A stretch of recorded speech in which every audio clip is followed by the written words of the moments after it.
రోమశ మహర్షి గురించి తెలుసుకుందాం. రోమసుడు చిన్నప్పటి నుంచి బ్రహ్మచర్యంతో ఉండి తపస్సు చేసి ఆత్మజ్ఞానం పొందాడు. అతడు భూమి మీదున్న అన్ని తీర్థాల్లో స్నానం చేసి అందరి దేవతల దర్శనం చేసుకొని భూలోకంలోనూ స్వర్గలోకంలోనూ స్వేచ్ఛగా తిరగగలిగే శక్తిని కూడా పొందాడు. ఒకసారి రోమసుడు ఇంద్రలోకం వెళ్ళి ఇంద్రుడి పక్కన కూర్చున్న అర్జునుడిని ఆశ్చర్యంగా చూశాడు. అర్జునుడిని రోమసుడికి పరిచయం చేశాడు ఇంద్రుడు. అర్జునుడు వచ్చి రోమసుడికి సాష్టాంగ నమస్కారం చేశాడు. తర్వాత ఇంద్రుడు భూలోకం వెళ్ళి అర్జునుడు తన దగ్గర ఉన్నట్లుగా ధర్మరాజుకు చెప్పి అన్ని తీర్థాల విశేషాలు చెప్పి ధర్మరాజును అన్ని తీర్థాల్లోనూ స్నానం చేసేటట్లు చూసి పవిత్రుడిగా చేయమని రోమశ మహర్షిని ప్రార్థించాడు. ఇంద్ర, పాండవులకి మంచి చేయడం కంటే కావలసిందేముంది అని బయలుదేరి ధర్మరాజు దగ్గరికి వెళ్ళి జరిగింది చెప్పి తీర్థయాత్రలకి రమ్మని తీసుకువెళ్ళాడు రోమశ మహర్షి. కామ్యకావనంలో ఉన్న బ్రాహ్మణులు, సోదరులు, ద్రౌపది అందరితో కలిసి బయలుదేరాడు ధర్మరాజు.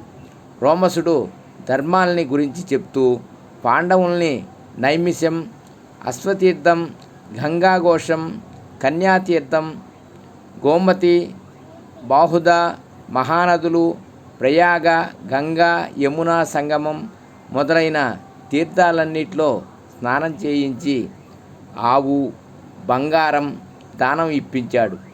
ఎంతోమంది మహర్షుల చరిత్రలు కూడా వినిపించాడు రోమశుడు. తర్వాత గంగామాదన పర్వత ప్రాంతంలో నడవడానికి వీలు లేకపోవడంతో భీముడు ఘటోత్కచుడిని పిలిపించాడు. ఘటోత్కచుడు పాండవుల్ని, ధౌమ్యుణ్ణి, ద్రౌపదిని ఎత్తుకొని మిగిలిన వాళ్ళని రాక్షసులతో ఆకాశ మార్గంలో గంగా తీరంలో ఉన్న నరనారాయణాశ్రమానికి తీసుకువచ్చాడు. రోమసుడు మాత్రం తన తపశ్శక్తితో చేరుకున్నాడు. అక్కడ 6 రోజులుండి అన్ని పుణ్యక్షేత్రాలు చూశారు. అక్కడ ఇంద్రుడు అర్జునుణ్ణి పాండవులకు అప్పగించాడు. అందరూ కలిసి రోమసుడితో 6 ఏళ్ళు గడిపి ధర్మరహస్యాలన్నీ తెలుసుకున్నారు.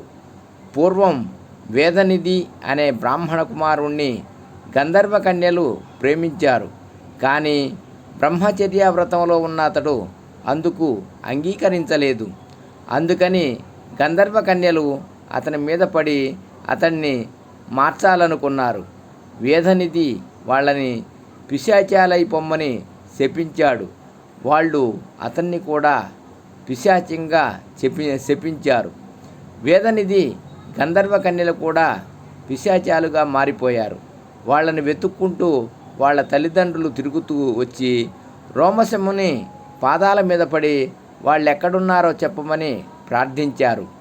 బాధపడకండి, అందరూ నాతో వచ్చి మాఘస్నానం చేయండి. మాఘమాసంలో తీర్థస్నానం చేస్తే 7 జన్మల పాపం పోతుంది.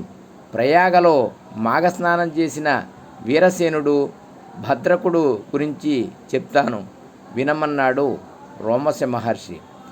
రోమశ మహాముని దేవద్యుతి కథ వేదనిధికిలా చెప్పాడు. సరస్వతీ నదీ తీరంలో యక్ష ప్రస్త్రన అనే పర్వతం ఉంది. సుమిత్రముని కొడుకు దేవద్యుతి వేసవి కాలంలో నిప్పుల్లోనూ శీతాకాలంలో నీళ్లల్లోనూ ఉండి గాలి, నీళ్లు, కాయలు, దుంపలు తింటూ కఠోరమైన తపస్సు చేశాడు. తపస్సు వల్ల అతని తేజస్సు 3 లోకాల్లోనూ వ్యాపించింది. వైశాఖ శుద్ధ ఏకాదశి నాడు విష్ణుమూర్తి ప్రత్యక్షమై తనని స్తోత్రం చేసిన మునిని అనుగ్రహించి అంతర్ధానమయ్యాడు. తర్వాత పిశాచ రూపంలో ఉన్న చిత్రసేనుణ్ణి దేవద్యుతి ప్రయాగ స్నానం చేయించడం వల్ల అతని పిశాచ జన్మ పోయింది. అలాగే మనం కూడా ప్రయాగ స్నానం చేస్తే నీ కొడుక్కి గంధర్వ కన్యలకి కూడా శాప విమోచనం అవుతుందని చెప్పి వాళ్లతో ప్రయాగలో స్నానం చేయించి వాళ్ళకి పూర్వరూపం వచ్చేలా చేశాడు రోమశ మహర్షి.